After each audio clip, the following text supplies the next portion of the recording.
आपल्या हिंदू धर्मात सर्व पौर्णिमा व अमावस्या या अत्यंत महत्त्वपूर्ण मानल्या जातात. परंतु काही पौर्णिमा व अमावस्या या विशेष तिथी पण आहेत. अश्विन महिन्यातील पौर्णिमेला तसंच विशेष असं महत्त्व आहे. तर या दिवशी शरद पौर्णिमा हा उत्सवही साजरा केला जातो. अश्विन महिन्याच्या शुक्ल पक्षाच्या पौर्णिमेला कोजागिरी पौर्णिमा किंवा शरद पौर्णिमा असं म्हटलं जातं. तर यंदा ही पौर्णिमा 28 ऑक्टोबरला साजरी करण्यात येणार आहे. परंतु या दिवशी वर्षातले दुसरे व शेवटचे चंद्रग्रहणही असणार आहे. कोजागिरी पौर्णिमेच्या रात्री हा चंद्र 16 कलांनी युक्त असतो आणि तो पृथ्वीच्या अत्यंत जवळ असतो. त्यामुळे चंद्रापासून जी किरणे येतात ती आपल्या आरोग्यास अत्यंत लाभदायक मानली जातात. म्हणून आपण या चंद्राची किरणे दुधावर पाडून हे दूध पित असतो. ते आपल्या आरोग्यास लाभदायक मानलं गेलेलं आहे. त्याचप्रमाणे पौराणिक कथेनुसार श्री महालक्ष्मी देवीचा समुद्र मंथनातून याच दिवशी जन्म झाला असे मानले जाते. श्री महालक्ष्मी देवी या दिवशी पृथ्वी तळावर येऊन कोण जागरती म्हणजे कोण जागे आहे असे विचारतात व जी भक्त जागे असतात त्यांच्या घरी देवी लक्ष्मी वर्षभर अखंड त्यांचा वास असतो असे मानले जाते. म्हणून ही पूजा आपण अवश्य करायची आहे. तर कोजागिरी पौर्णिमेला पूजा कशी करावी, तसेच चंद्रग्रहण असल्याने त्याचे काय नियम आहेत व ते नियम पाळून आपण यथासांग पूजा कशी करावी हे आपण आजच्या व्हिडिओमध्ये जाणून घेणार आहोत. नमस्कार, मी अपर्णाज लाईफस्टाईल आणि कुकिंग रेसिपीजमध्ये तुमचं स्वागत करते. चला तर मग व्हिडिओला सुरुवात करूया. कोजागिरी पौर्णिमेला जी पूजा केली जाते त्यात श्री गणेशांची पूजा, भगवान श्री विष्णूंची पूजा, तसेच माता लक्ष्मी, कुबेर देवता व इंद्र देवता तसेच चंद्रदेवाची पूजा आपण करत असतो. तर या दिवशी चंद्रग्रहणही असल्या कारणाने ग्रहण स्पर्श रात्री 1:05 ग्रहण मध्यरात्री 1:44 तर ग्रहण मोक्ष उत्तर रात्री 2:23 असणार आहे. ग्रहण कालावधी 1 तास 18 मिनिटांचा असेल. ग्रहण वेद शनिवारी 28 रोजी दुपारी 3:10 ते ग्रहण मोक्षापर्यंत वेद पाळावे लागणार आहेत. तर वेद काळात स्नान, देवपूजा, नित्यकर्मे, जप जाप, श्राद्ध ही कामे केली जातात. परंतु वेद काळात भोजन करू नये. आजारी, आबालवृद्ध, लहान मुलं तसेच गर्भवती स्त्रियांनी दिनांक 28 वार शनिवार रोजी सायंकाळी 7:40 ग्रहण मोक्षापर्यंत वेद पाळायचे आहेत. तर पुण्यकाळ हा ग्रहण स्पर्शापासून ग्रहण मोक्ष वेळपर्यंत असणार आहे. कोजागिरी पौर्णिमेची पूजा ही आपल्याला रात्री 12 वाजता करायची असते. परंतु चंद्रग्रहण लागत असल्या कारणाने त्याची तयारी आणि पूजा आपल्याला आधीच करून घ्यायची आहे. कारण रात्री 1:05 ग्रहण सुरू होणार आहे. त्यामुळे 1 वाजण्याआधी आपल्याला ही पूजा संपन्न करून घ्यायची आहे. त्यामुळे आधीच सर्व तयारी आपण करून घ्यायची आहे, म्हणजे व्यवस्थित आपल्याला आधीच सगळं करता येईल. देवघराच्या ठिकाणी जिथं तुम्ही पूजा मांडणार आहात तिथं ती जागा स्वच्छ करावी. तसेच स्वस्तिक काढावे, त्यावर चौरंग मांडावा, त्यावर पांढरे किंवा लाल वस्त्र टाकावे. तसेच भगवान श्री विष्णूंचा फोटो तसेच माता लक्ष्मीचा फोटोही आपण ठेवायचा आहे. तुमच्याकडे जर कुबेर देवतांचा फोटो किंवा मूर्ती असेल तर तीही तुम्ही पूजेमध्ये आवर्जून ठेवायची आहे किंवा सुपारी घेतली तरी चालेल. तसेच चंद्रदेवतेची सुद्धा आपल्याला सुपारी प्रतिकात्मक म्हणून ठेवायची आहे. त्याचप्रमाणे एका ताम्हणात आपल्याला अभिषेकाचे सर्व साहित्य घ्यायचे आहे. कलश स्थापन करायचा आहे. त्याचप्रमाणे आपल्याला खीरही बनवून घ्यायची आहे. विड्याची पानं, फुलं, तांदूळ, एक श्रीफळ घ्यायचं आहे. कलशाचे साहित्य घ्यायचं आहे.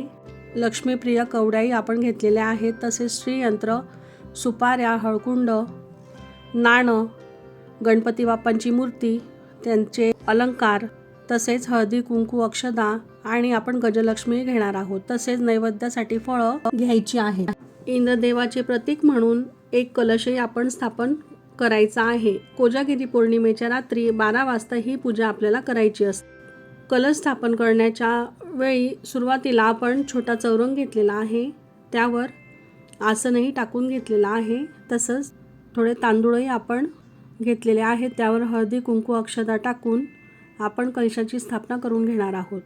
आपण एका तांब्यामध्ये स्वच्छ पाणी घेतलेलं आहे. त्यामध्ये सुपारी, हळकुंड, फूल, नाणं, हळदी कुंकू अक्षता टाकणार आहोत. त्यानंतर विड्याची पानं ठेवून, श्रीफळ ठेवून आपण कलश स्थापन करून घेणार आहोत. तसेच ग्रहण काळ असल्याकारणाने ही पूजा आपल्याला लवकर संपन्न करून घ्यायची आहे. तांब्यावर आपल्याला शुभ स्वस्तिकही काढून घ्यायचं आहे. स्वस्तिक हे आपल्या हिंदू धर्मामध्ये अतिशय पवित्र मानलं गेलेलं आहे. अशाच प्रकारे आपण कलशाची स्थापनाही करून घेत आहोत. त्यानंतर कलशालाही आपण हळदी कुंकू अक्षता धूप दीप दाखवून घेणार आहोत. ग्रहण काळ असल्याकारणाने ग्रहणाच्या आधीच आपल्याला ही संपूर्ण पूजा संपन्न करून घ्यायची आहे. चौरंगाभोवती रांगोळी काढून घ्यायची आहे. या दिवशी आपण सत्यनारायण केव्हाही करू शकतो. त्यातल्या त्यात आपण प्रदोष काळात सत्यनारायण हा करत असतो. अशा प्रकारे तुम्ही पाहू शकता आपण कलशही स्थापन करून घेत आहोत.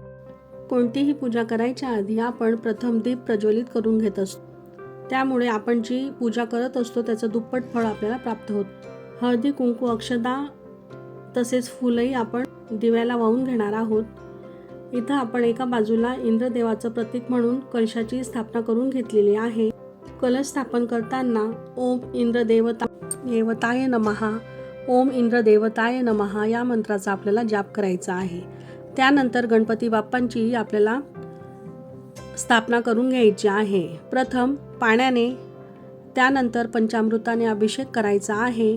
अभिषेकादरम्यान वक्रतुंड महाकाय सूर्यकोटी समप्रभ निर्विघ्नं कुरु मे देव सर्व कार्येषु सर्वदा या मंत्राचा जाप करत आपल्याला अभिषेक करून घ्यायचा आहे. किंवा तुम्हाला गणपती बाप्पांचा जोही मंत्र येत असेल तो तुम्ही म्हणू शकता. अशा प्रकारे पंचोपचारे पूजा केल्यानंतर आपण विधिवत गणपती बाप्पांची स्थापना करून घेणार आहोत. हळदी कुंकू अक्षता फूल वाहून आपण पूजा करून घेणार आहोत.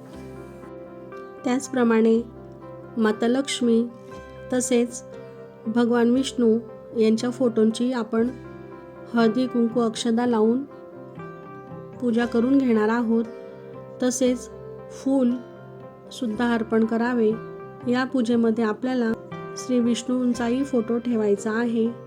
तसंच कुबेर देवतांचा तुमच्याकडे जर फोटो नसेल तर तुम्ही सुपारी स्थापन करू शकता. ओम कुबेराय नमः या मंत्राचा जाप आपण पूजेदरम्यान करायचा आहे.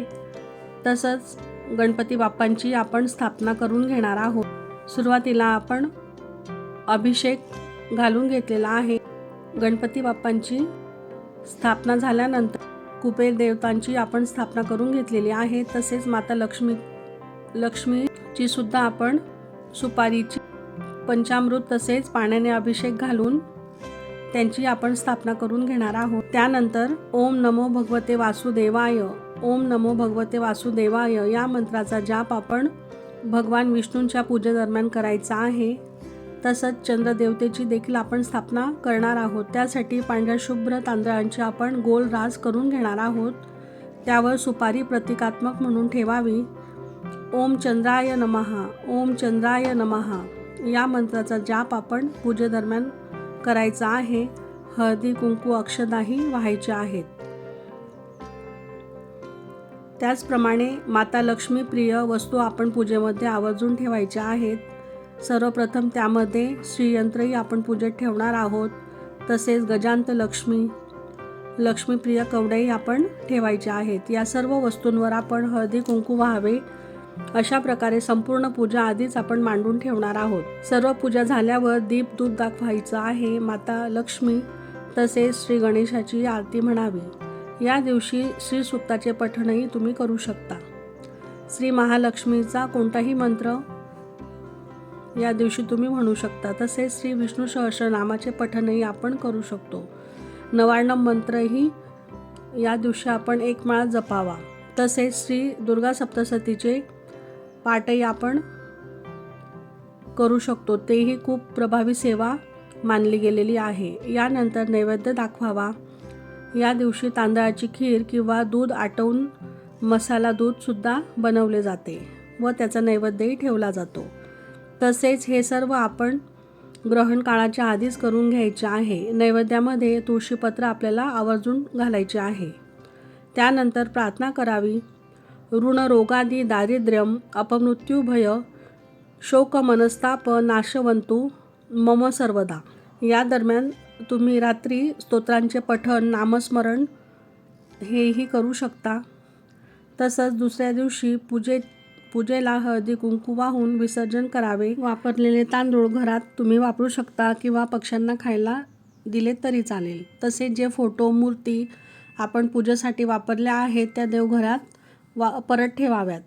पूजेत वापरल्या गेलेल्या प्रतिकात्मक सुपाऱ्या त्या आपण आपल्या कपाटात किंवा तिजोरीमध्ये लाल कपड्यात बांधून ठेवायच्या आहेत. त्या सुपाऱ्या आपण लक्ष्मीपूजनाला सुद्धा वापरू शकतो.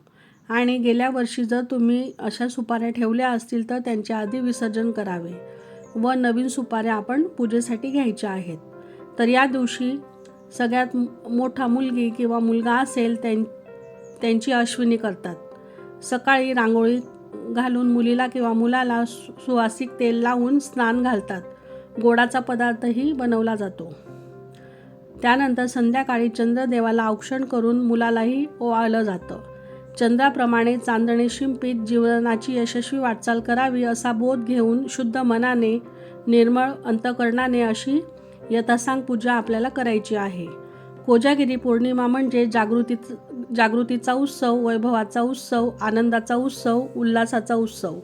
तर या दिवशी चंद्र हा स्वतःच्या 16व्या कलेने फुललेला असतो. ज्योतिषशास्त्राप्रमाणे चंद्र हा पृथ्वीच्या अधिकाधिक जवळ असतो. संपूर्ण वर्षात या दिवशी चंद्र हा मोठा वाटतो.